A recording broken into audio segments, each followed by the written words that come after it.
ओम श्री गणेशाय नमः।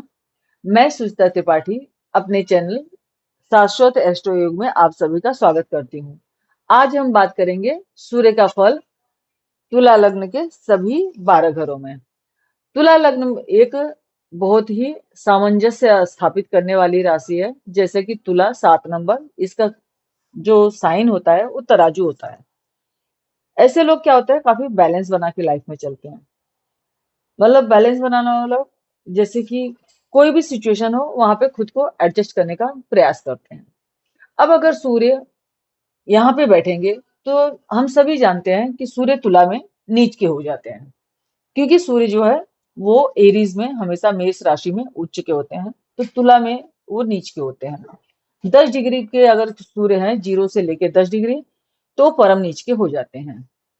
अब यहाँ पे अगर सूर्य बैठते हैं तो ये हमारा पहला घर, हमारा व्यक्तित्व होता है, हम स्वयं होते हैं, ये हम होते हैं। तो हमारे सूर्य जैसा प्लेनेट जो कि एक क्रूर प्लेनेट है, जिसकी ऊर्जा ही इतनी ज्यादा है कि मतलब पूरे संसार को चलायमान रखती है। सूर्य एक्चुअली एक ऐसे प्लेनेट है जो कि व्यक्ति के अंदर साहस पराक्रम तो भरते हैं, पर क्रोध अहंकार आदि भी भरते हैं। अब सूर्य यहाँ पे एकादश भाव के स्वामी है, मतलब लाभ भाव के स्वामी है, और लग्न में बैठ जाते हैं।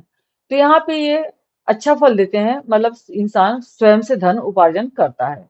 आय का स्वामी लग्न में बैठ जाना, लेकिन व्यक्ति को सर दर्द आदि की समस्या रहने की संभावना होती है, और उसको हड्डियों से रिलेटेड प्रॉब्लम होने की संभावना होती है। अगर कि ये सूर्य मतलब राहु केतु शनि से दृष्ट हो जाते हैं तो व्यक्ति को हेल्थ इश्यूज थोड़ी ज्यादा रहने की संभावना रह जाती है। लेकिन आय भाव का स्वामी लग्न में बैठेगा तो व्यक्ति स्वयं ही धन का उपार्जन करेगा।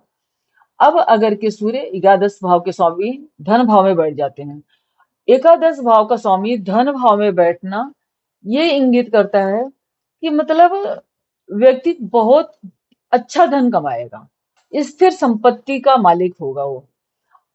एकादश भाव और धनेश का और आयुष का जब संबंध बनता है तो ये एक धन का भाव, धन का अ, ये धन योग, सॉरी मैं थोड़ा सा उस शब्द भूल रही थी। एक्चुअली ये धन योग बना देगा, क्योंकि धनेश का संबंध जब एकाद आय से हो जाएगा, आय इनकम का लॉर्ड जो है वो धन भाव में बैठेगा, तो ये धन योग बनाएगा। बहुत अच्छा धन योग है, स्थिर धन की प्राप्ति करवाता है। पर सूर्य एक मेल्फिक प्लेनेट है, क्रूर प्लेनेट है, अग्रेशन वाले प्लेनेट है, तो थोड़ी सी वाणी में कठोरता आदि देखने की संभावना बनती है। हाँ, यहाँ पे सूर्य है तो कुटुंब में थोड़ा जो मतलब वाद विवाद या अग्रेशन या अपना ही प्रभुत्व, परिवार में खुद का ही चलाना, मैं ही मुखिया हूँ, मैं ही बड़ा हूँ, जैसा स्वभाव जरूर देता है। लेकिन व्यक्ति सत्यवादी रहता है। अब यहाँ पे अगर के सूर्य तीसरे घर में आके बैठ जाते हैं, अब यहाँ पे क्या हुआ, आय का स्वामी पराक्रम के घर में बैठ गया। पराक्रम के घर में बैठ गया मतलब व्यक्ति स्वयं के पराक्रम से धन कमाएगा। ऐसा कहते हैं कि देखो मेल्फिक प्लेनेट है तो वो कब फल देगा, क्या वो हमेशा लाइफ टाइम फल देता रहेगा? नहीं, वो फल तभी देंगे जब उनकी महादशा अंतरदशा आदि आती है, तो उस टाइम पे वो प्लेनेट बहुत ज्यादा इफेक्टिव हो जाते हैं, और उसी समय पे वो अपना अच्छा या बुरा फल ज्यादा दे पाते हैं। अब अगर के आय का स्वामी पराक्रम के भाव में बैठेंगे तो उसमें तो निसंदेह पराक्रम से, अपने स्वयं के पराक्रम से व्यक्ति आय करेगा, इनकम करेगा, अच्छा है। लेकिन हर वक्त एक चीज हमेशा हमें याद रखना चाहिए कि सूर्य क्रूर प्लेनेट है तो वो हमारे लिविंग कारक तत्व, मतलब हमारे रिश्तों पे ज्यादा फर्क डालते हैं। अच्छा है तो अच्छा, और बुरा है तो बुरा। अब सूर्य का जो नेचर है वो अपने नेचर के अकॉर्डिंग ही फल देंगे, न कि अपना नेचर बदल देंगे। तो यहाँ व्यक्ति अपने भाइयों पे, छोटे भाइयों पे, अड़ोसी पड़ोसी पे, सब पे अपना प्रभुत्व जमा के रहना पसंद करेगा, लेकिन पराक्रमी निस्संदेह बहुत होगा। अब अगर के 11th हाउस का सन सूर्य 4th हाउस में आके बैठ जाते हैं, चौथा घर जो है हमारे माता का घर है, अब यहाँ पे सूर्य बैठेंगे तो शनि की राशि में बैठेंगे। शनि की राशि उनकी मित्र राशि नहीं है, लेकिन यहाँ पे बैठ के चूंकि वो केंद्र भाव में बैठेंगे, अब यहाँ से देखेंगे तो 1 2 3 4 5 6 अपने से छठे घर में आके बैठ गए। तो अपने घर से छठे घर में जब सूर्य आके बैठेंगे तो माता के स्वास्थ्य में थोड़ी सी कमी देखने को मिलती है। हालांकि व्यक्ति अपना मेहनत परिश्रम से धन जरूर कमा लेगा, लेकिन यहाँ पे सूर्य अपने से छठे आके बैठ गए तो थोड़ा सा माता के स्वास्थ्य में कमी या माता से विवाद आदि या माता से दूरी जरूर देगा। अब अगर के सूर्य आके फिफ्थ हाउस में बैठ गए, ये भी शनि का मूल त्रिकोण राशि है। यहाँ पे अगर सूर्य बैठते हैं तो व्यक्ति को ये घर घर जो है पांचवा घर, हमेशा हम इस घर से अपने संतान को, अपने लव अफेयर को, अपनी बुद्धिमत्ता को देखते हैं। अब यहाँ पे सूर्य बैठेंगे तो ये बुद्धि का भाव है, और अगर कि हम काल पुरुष की कुंडली का अकॉर्डिंग देखें तो ये सूर्य का खुद का भाव है। अब सूर्य यहाँ पे अपने घर से सातवें आ गए। सूर्य यहाँ पे बैठेंगे तो थोड़ा सा मतलब बच्चों आदि से समस्या, या बच्चों प्रेगनेंसी के दौरान कुछ, अगर फीमेल है तो प्रेगनेंसी के दौरान थोड़ी सी समस्या रहने की संभावना बनती है। या लव अफेयर होता है तो, और उसी टाइम पे सेम टाइम पे सूर्य की महादशा आ गई, सूर्य में राहु आदि आ गए तो लव अफेयर बनेंगे और टूट भी जाएंगे। अब अगर के सूर्य आके अपने से मतलब यहाँ से 11वें से अपने सिक्स हाउस में बैठ जाते हैं। सिक्स हाउस में जो है हमारे रोग, ऋण, शत्रु, बीमारी, कर्जे आदि का भाव होता है। यहाँ पे बैठेंगे सूर्य तो यहाँ पे सूर्य बैठ के 12वें घर को, व्यय को देखेंगे। अनायास धन शत्रुओं पे, रोग, ऋण, बीमारी आदि पे खर्च करवाएंगे। बेशक से ये गुरु की राशि है, लेकिन तुला लग्न के लिए गुरु जो है वो योग कारक प्लेनेट नहीं है, वो तीसरे और छठे के स्वामी है। अब अगर के सूर्य आके अष्टम भाव में बैठ जाते हैं, आठवें भाव में आके सूर्य बेशक से उच्च के हो जाएंगे। यहाँ पे मैंने आप लोगों की सुविधा के लिए लिख रखा है, विषम राशि में सूर्य है तो 0 से 6 डिग्री बाल अवस्था में है, 6 से 12 डिग्री कुमार अवस्था में है, 12 से 18 डिग्री युवा अवस्था में है, 18 से 24 डिग्री वृद्ध अवस्था में, और 24 से 30 डिग्री मृत अवस्था में। अगर वो बाल अवस्था में है तो थोड़ा सा कम फल देंगे, अगर कि वो कुमार अवस्था में है तो थोड़ा ज्यादा देंगे, और युवा अवस्था में है तो बहुत अच्छा फल देंगे। लेकिन ये जो मृत अवस्था लिखा गया है, मैं ये नहीं मानती कि सूर्य जैसा प्लेनेट 24 से 30 डिग्री मतलब विषम राशि में हो जाए, या 0 से 6 डिग्री सम राशि में हो जाए तो मृत हो जाएंगे, कोई फल ही नहीं देंगे, ये पॉसिबल नहीं है। एक सूर्य जैसा प्लेनेट जो कि पूरे संसार को चला रहे हैं, तो वो अपना कुछ न कुछ फल तो अपनी दशांतर दशा में जरूर देंगे। अब अगर वो सेवंथ हाउस में बैठते हैं तो यहाँ पे ये उच्च के हो जाते हैं, और उच्च के होंगे तो देखेंगे सातवीं दृष्टि, सूर्य की एक ही दृष्टि होती है, सातवीं दृष्टि से लग्न को देखेंगे। अब व्यक्ति बहुत ज्यादा ही मतलब उसके अंदर अग्रेशन तो हो ही जाएगा, लेकिन अपने लिए उसका जो लाइफ पार्टनर होगा, एक तो लाइफ पार्टनर तुला वालों को जो भी मिलेगा वो बहुत ज्यादा उसकी ऊंचे ख्वाब होना, बहुत ज्यादा मतलब डिसिप्लिन्ड रहना, तो इसकी वजह से लाइफ पार्टनर थोड़ा सा गुस्से वाला, अग्रेशन वाला होने की संभावना बनाएंगे। लेकिन व्यक्ति व्यापार आदि में बहुत अच्छा काम कर जाएगा। अगर के 11वें भाव का सूर्य आठवें घर में बैठ जाते हैं, आठवें घर से हम तंत्र मंत्र साधना आदि का विचार करते हैं, या किसी लंबी बीमारी का भी विचार किया जाता है, जो बीमारी छोटी नहीं हो। अब छठे घर से तो हम रोग ऋण शत्रु का विचार करते हैं, पर छोटे घर से हम छोटी बीमारियों का विचार करते हैं। लेकिन अष्टम भाव से हम लंबी बीमारियों का, मतलब जो बीमारी हो गई लेकिन लॉन्ग टर्म तक चलती रही, ठीक नहीं हो रही है, इस तरह की बीमारियों का विचार करते हैं।